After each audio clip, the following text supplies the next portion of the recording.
Hey, it's Tucker Carlson.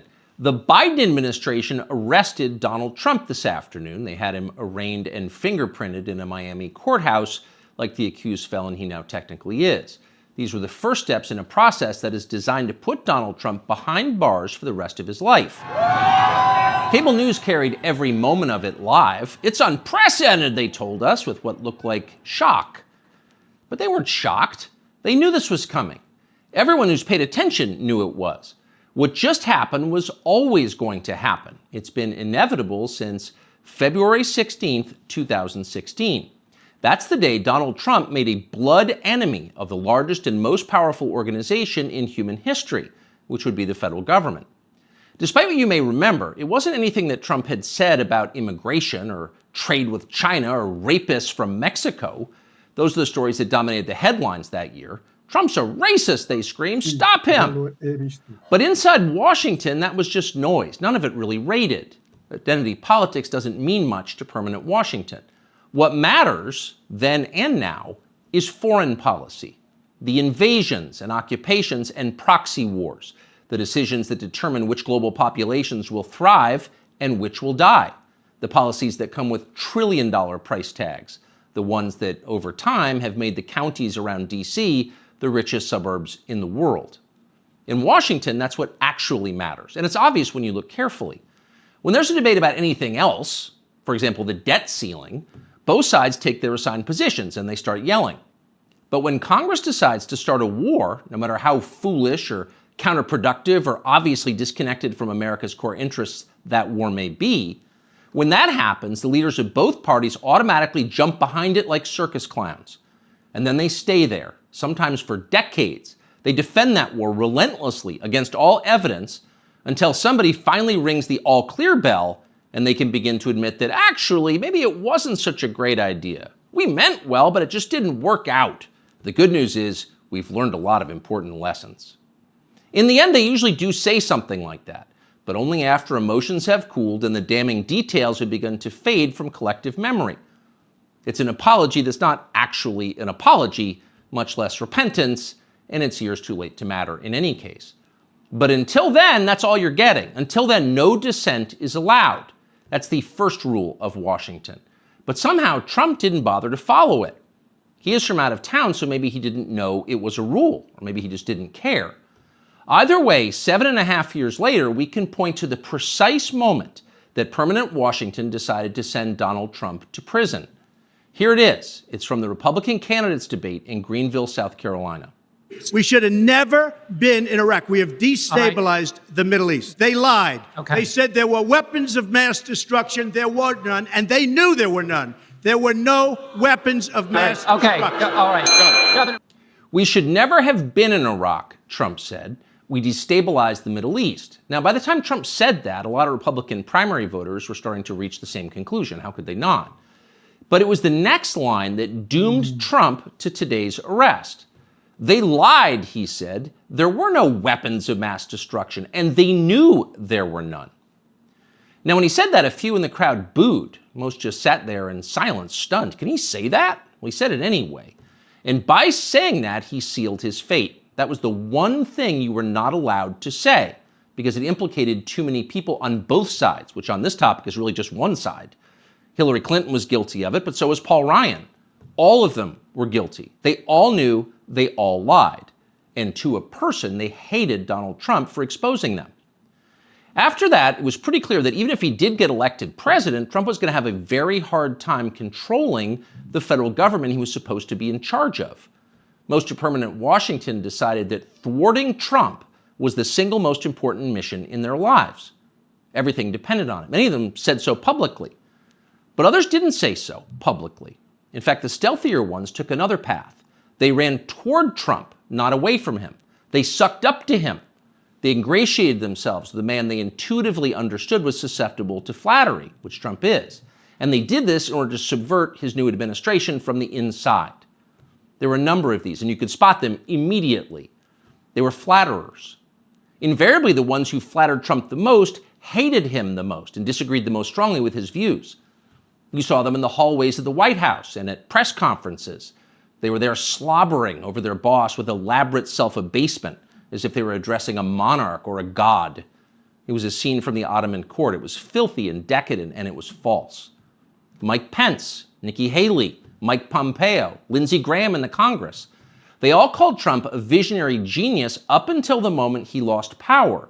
And then they unsheathed their real agenda, as always the neocon war agenda, and they piled on with maximum force.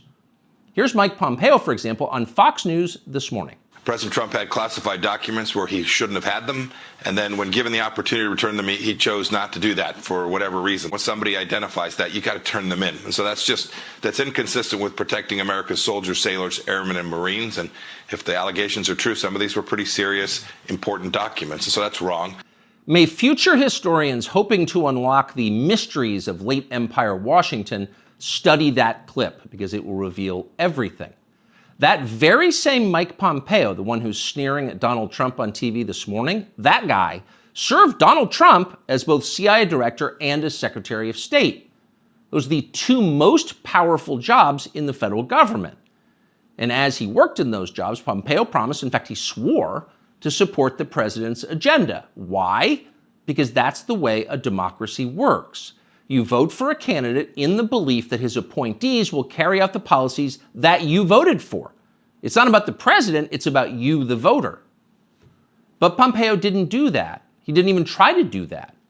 In fact, he undermined Trump's often stated commitment to peace and non-intervention abroad at every turn. His every waking hour was devoted to fomenting war in some faraway foreign country or other. Iran, Syria, Russia, North Korea, the list goes on. But rather than telling Trump that he disagreed with his ideas, as a man would, Pompeo toadied up to Trump, a man he despised, in the oiliest, most over-the-top way imaginable. Ask anyone who worked in that White House at the time. Who is the appointee most likely to tell Donald Trump on a daily basis that he was handsome, virile, sleek, and powerful? Mike Pompeo. That will be the consensus answer. Those of us who saw firsthand Pompeo's relentless kowtowing will never forget it. It was indelibly repulsive. No one with self-respect could do something like that. But Mike Pompeo did it effortlessly, with relish and verve. Now, this same person is telling Fox News viewers that he fears for the safety of our military, our soldiers, sailors, airmen, and Marines, in the approved phrase, because Donald Trump took some classified documents home and didn't immediately return them to the National Archives? What a lie that is. Mike Pompeo knows that's a lie. He spent his entire life in Washington. Washington is a city where internal memos about Labor Day are classified because everything is classified. Your government has classified more than 1 billion federal documents, most of them boring and pointless and a danger to no one, and locked them away in secret where you can't see them because you may be an American citizen, but not really, and therefore you don't have the necessary clearances to know what's going on. And by the way, none of this is done in order to make America safer, any more than COVID restrictions were designed to keep you healthy. No, it's a caste system. That's the point. And you're the untouchable in this hierarchy. Mike Pompeo knows that. Everybody who works in Washington knows that. How many secret documents do you think Dick Cheney took home with him while he was running the Iraq War? How many did his wife read? She never had a clearance. We'll never know the answer because there is no chance Dick Cheney will ever be investigated or his staffers will be told to wear wires in his presence. He will never be indicted for this. Of course not. Dick Cheney is a neocon. Donald Trump is not. Dick Cheney supports war with Russia. Trump does not. That's the difference. The rest is just a distraction. The prosecution of Donald Trump is transparently political. He's literally Joe Biden's main political opponent. He's polling over 60% among Republican voters right now.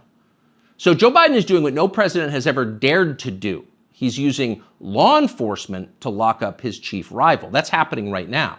Anyone who denies it's happening is lying to you. But actually, it's worse than that. Trump's prosecution isn't just political, it's ideological.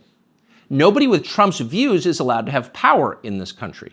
Criticize our wars and you're disqualified. If you keep it up, we'll send you to prison. That's the message Washington is sending. Not just the Democratic Party is sending, but both parties are sending. Like so many Republicans, for example, the supposedly conservative governor of Texas, Greg Abbott, spent yesterday totally ignoring the destruction of the American justice system.